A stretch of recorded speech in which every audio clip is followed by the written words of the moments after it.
অভিনেতা হিসেবে আপনাদেরকে আমি মানে কাস্টিং যে করবো, ওই যে শুরুতে যে কথাটা বলছিলাম, আবারও সেই কথায় ফিরে আসি। কেন কাস্টিং করব?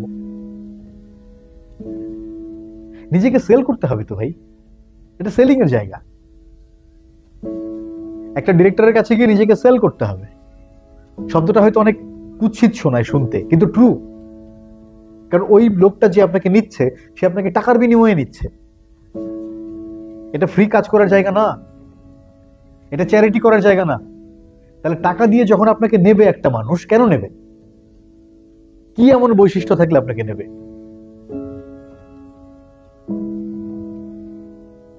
সিম্পল। সো এই ভাই ভাবনাগুলো বাড়ান।